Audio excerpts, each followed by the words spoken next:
Yeah గచ్చిబౌలిలో గజ దొంగలు ఖాళీస్థలం కనిపిస్తే అంతా మాదే అంటారు. లాబింగ్తో దోచుకెళ్తున్నటువంటి కార్పొరేట్ సంస్థలు. సో నేను గతంలో చాలా స్టోరీస్ చేసిన దీని మీద. గచ్చిబౌలి పరిసర ప్రాంతాల్లో ఈ చెరువుల పక్కన కబ్జాలు చేసినటువంటి అనేకం చేసిన. సో మరి ఈ రాష్ట్ర ప్రభుత్వం ముద్రపోతున్నట్టే కదా, ఈ గతంలో చేసారు కదా, గతంలో చేసినటువంటి వాటిని మరి ఇప్పుడు ఎందుకు విచారణ చేస్తలేరు?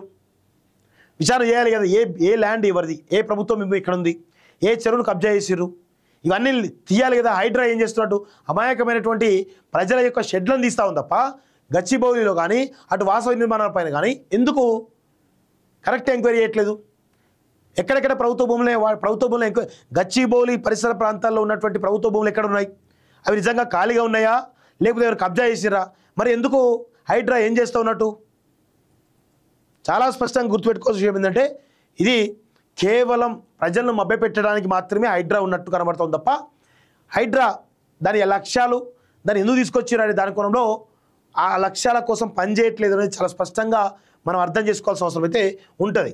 సో టెంప్ట్ అయితే మోసపోతే కాపాడేవారే కరువు. గత ప్రభుత్వంలో పీక్ స్థాయిలో లాభపడ్డ ఫినిక్స్ భూముల మాటన వైట్ కలర్ దందాలెన్నో. వెల్ఫేర్ అసోసియేషన్ పేరుతో కోట్లలో వసూలు. మహాజాదు ఓరుగంటి సుబ్బారావు అట. స్కామ్ వివరాలు చూస్తే కళ్ళు బయలు కమ్మాల్సిందే. సిసిఎస్లో కేసు అయినా మారని తీరు. ఇలాంటి దొంగలు ఇంకెందరో. నష్టపోతున్న ఎన్ఆర్ఐలు, మిడిల్ క్లాస్ రియల్ వ్యాపారులు. ఇప్పుడైనా ఆ మిగులు భూములపై చర్యలు ఉంటాయా? గతంలో ఫినిక్స్ భూ ఫిక్సింగ్ పేరుతో స్వేచ్ఛ కథనాలు. గచ్చిబౌలి భూములు భూ జాదుగర్ అంటూ చూస్తూ ఉన్నాం. సో గచ్చిబౌలిలో గజం భూమి 4 లక్షలు పెట్టినా దొరకదు. అలాంటి ప్రైమ్ ఏరియాలో మొదటి నుంచి 130 ఎకరాల స్థలం వివాదాస్పదంగా ఉన్నది. ఎవరు అధికారంలో ఉన్నా వాళ్ళ కాసుల పంటే. మై హోమ్ లాంటి సంస్థలకు అసెండ్ భూములను ఏపీఐఐసి అలియాస్ టీఎస్ఐఐసి లాంటి ఏజెన్సీతో కట్టబెట్టి కోట్లాది రూపాయలు పరోక్షంగా లాభాలు పొందిన వారు ఎందరో.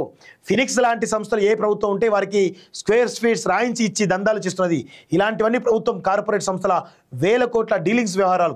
ఇవి సామాన్యులకు అవసరం లేని కథనాలు. కానీ ఎన్ఆర్ఐలను కామన్ రియల్టర్స్ను ముంచే జాదుగాళ్ళ 100 కోట్ల ముంచేటువంటి ప్రక్రియ అంటూ కూడా చూస్తూ ఉన్నాం. సో దీని గురించి కూడా చాలా డీటెయిల్గా మనం మాట్లాడాల్సినటువంటి అవసరం అయితే ఉంటుంది. చూడండి, ఇక్కడ మోసం గురించి తెలుసుకోవాల్సిన అవసరం అయితే ఉంది. ఎందుకంటే గచ్చిబౌలిలో ప్రైమ్ ల్యాండ్ ఉంది కదా, అక్కడ అపార్ట్మెంట్ ఉంది కదా, మనం ఫ్లాట్లు ఉన్నాయి కదా అని మనం కొనాలి అని కొంతమంది అనుకుంటారు. ఇక్కడ వాళ్ళు ఎవరు ఉన్నారు కానీ ఎన్ఆర్ఎస్ కొనాలనుకుంటారు. వాళ్ళందరూ కూడా ఇప్పుడు ఇబ్బందుల్లో ఉన్నారు చాలామంది కూడా.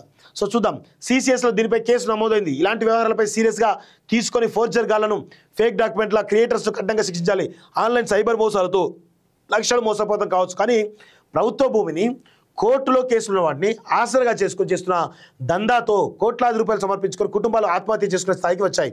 అందుకే ఈ ఓరుగంటి సుబ్బారావు మోసం తెలుసుకొని అప్రమత్తంగా ఉండాలి అంటూ చూస్తాను. ఓరుగంటి సుబ్బారావు అట. ఉయ్యూరు నుంచి పైసా లేకుండా ఊపుకుంటూ హైదరాబాద్ వచ్చిన మోసగాడు ఓరుగంటి సుబ్బారావు. మీకు 5 కోట్లు పెట్టినా రాని 500 గజాల ప్లాట్ కోటికి వస్తుందంటూ గచ్చిబౌలిలోని సర్వే నెంబర్ 3740లో జనం నుంచి కోట్ల రూపాయలు తీసుకున్న ఘనుడు.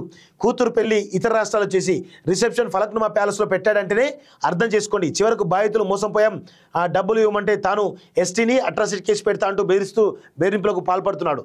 ట్విస్ట్ ఏంటంటే ఈయన ఓసీలతో బంధుత్వం కలుపుకున్నాడు.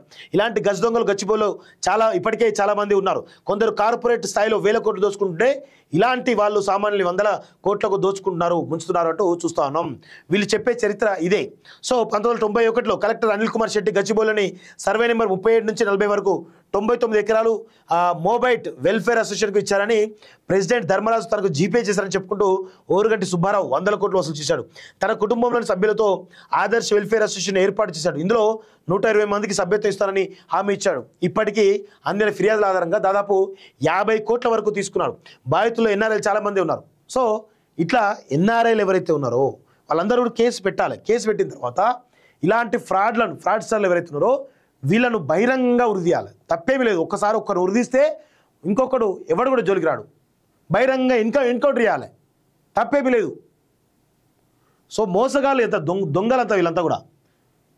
సో మొత్తానికైతే ఓరుగంటి సుబ్బారావు యొక్క ఘనమైనటువంటి చరిత్ర, ఫ్రాడ్ చరిత్ర అవుతుందో ఈరోజు ఖచ్చితంగా ఎన్ఆర్ఐలు మోసపోవద్దు.